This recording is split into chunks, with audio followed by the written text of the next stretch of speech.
war is over! After years of fighting, the Pacific is finally free from the subjugation of the Japanese Empire. But what is this? The government of Japan refuses to acknowledge the heinous war crimes perpetrated against civilian populations across all of Asia.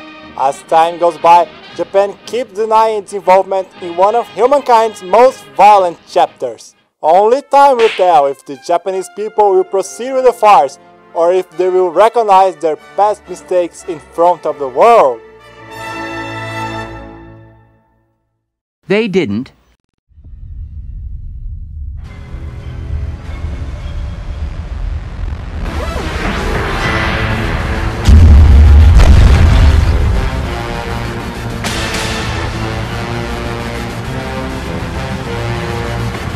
About the title, Godzilla, Mothra and King Ghidorah, Giant Monsters All-Out Attack is a direct translation of the Japanese title, something that would usually happen during the Heisei era, with its very simple naming format, but not so often in the Showa years, when the titles of the movies usually presented the name of all the monsters and then a subtitle. So Godzilla, Ebra, Mothra, Nankai no Daketo became Ebra, Horror of the Deep, just to name one of several examples.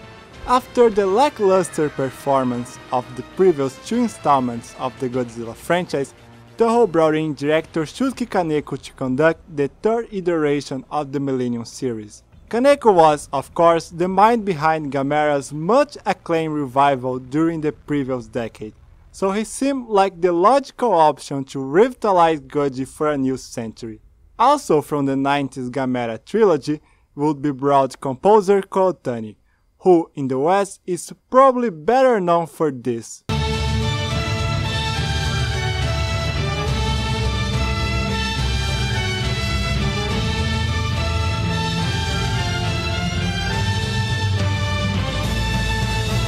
So yeah, right off the bat this movie has quite a pedigree and a lot to prove. However, probably still having in mind the other franchise sensibilities, Kaneko first proposed the less than thrilling concept of Godzilla fighting the Kamakuras, but since the monster had already faced a giant insect in the previous flick, the idea was dropped. Following that, the director came up with the concept of a mutated astronaut called Just M, who would have to battle Godzilla for the future of an alternate reality Japan. The idea, however, was apparently too depressing for the sort of movie Kaneko wanted to make, so he instead moved on to the next one, which would end up becoming the one that follows. 50 years have passed since Godzilla's first appearance in Japan, and the country's defense forces are still being praised for fending off the beast's horrific attack, with each new generation being taught of their victory. 前世紀末、ゴジラに酷似した巨大生物がアメリカを襲った例をはじめ、あれ結局ゴジラだったんだろう。アメリカじゃゴジラと名付けたが、日本の学者は認めてない。Oh snap! An outspoken critic of the American Godzilla, Kaneko had previously went on record saying that it was funny to see the monster dodging missiles, as the Americans seemed unable to comprehend anything they couldn't put down by their arms. A line of thought that actually connects really well with this movie. ゴジラは砲弾が当たっても死なん。生物であるなら死ぬはずではないか。が、奴は武器では殺せん。 Moving on.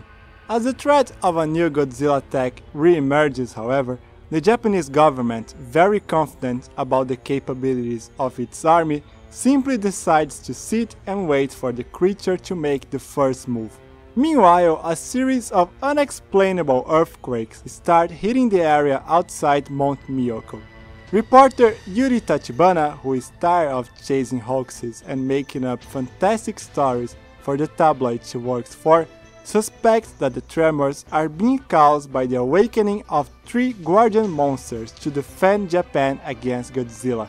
How is this any less fantastical than the stuff she used to come up with isn't very clear, but okay. The three guardian spirits of Japan are Baragon, Mothra, and King Ghidorah, but they weren't originally supposed to be. Kaneko wanted Godzilla to face off against Baragon, Angerus, and Varan the Unbelievable, three monsters notably weaker than the protagonist, with the exact intention of showing him as being the strongest. While Toho liked the movie's general plot, they insisted at the inclusion of the much more marketable Mothra and King Ghidorah, which Kaneko complied, thus replacing Angerus and Varan the Unbelievable. As a consequence, the two monsters feel a lot weaker than usual, as some viewers complain, and Mothra for the first time lacks its chubby gene, not to mention that Ghidorah is, well, one of the good guys. Also, the dragon's heads carry quite a few nods to Varan's design, as a reference to the movie's development.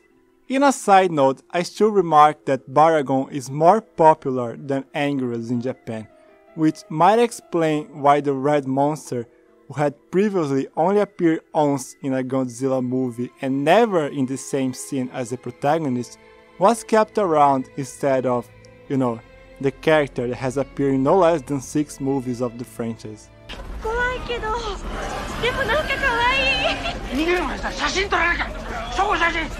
According to the very old and obviously very senile Hirotoshi Isayama, Godzilla returned to seek revenge for the souls of all the people that Imperial Japan massacred during the Pacific War.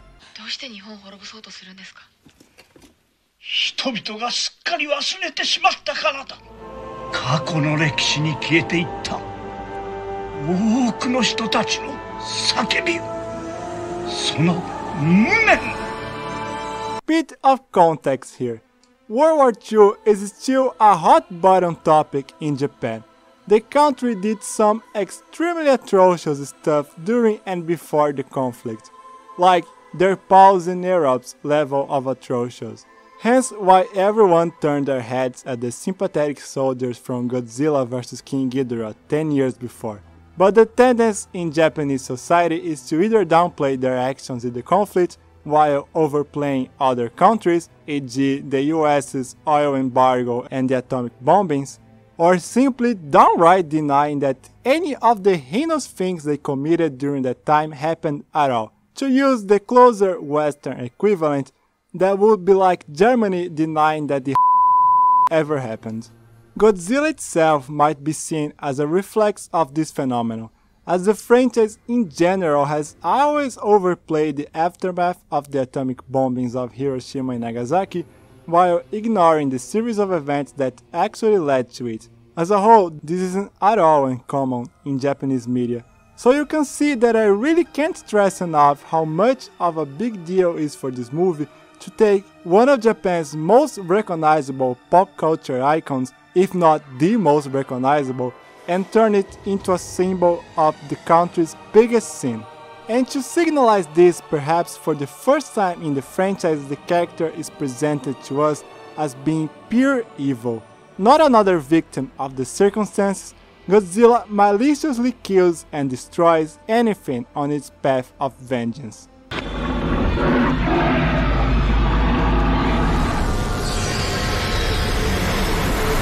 じゃあみんなこれから避難しますから片付けてください。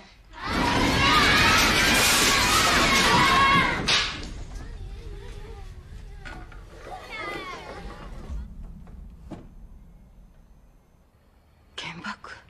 This version of the character must have the biggest on-screen body count of any of them.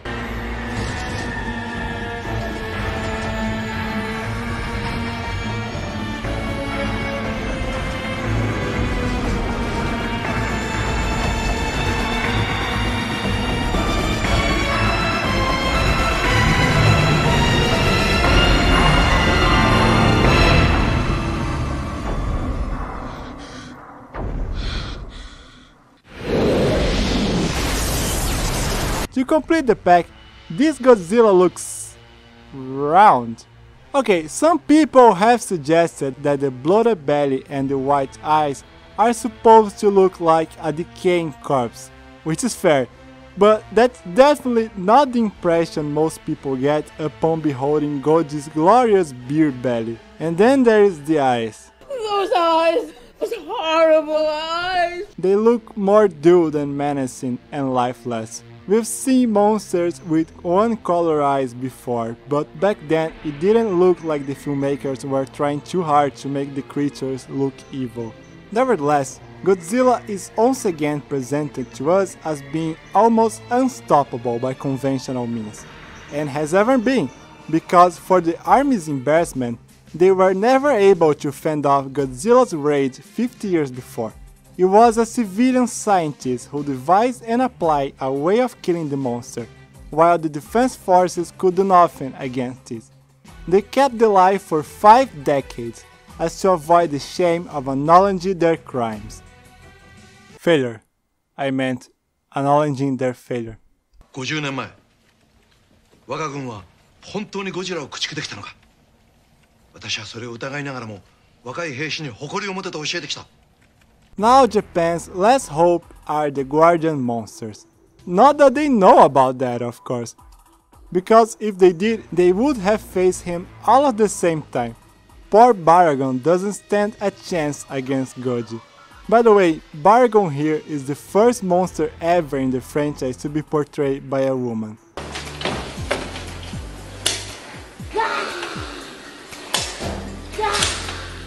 So the fate of Japan rests on the shoulders of Mothra and King Ghidorah, the first of which fares only marginally better than Baragon, and eventually needs the assistance of the three-headed dragon, who also gets its ass kicked by Godzilla.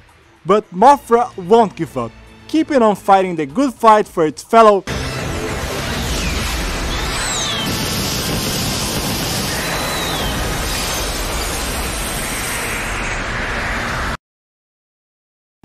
Ghidorah makes one last stand against Godzilla, channeling its fallen allies' energies and redirecting them as a concentrated beam against the behemoth of destruction, ending him for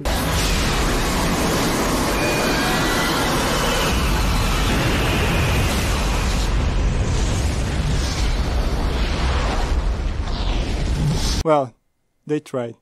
Take it as you want the fact that Japan's protective spirits are nowhere as powerful as the embodiment of all the victims the country made during its imperial years. Personally, I think it's a hell of a statement, and only serves to further drive home my point of how outrageously outside of the curve sits this movie in Japanese society.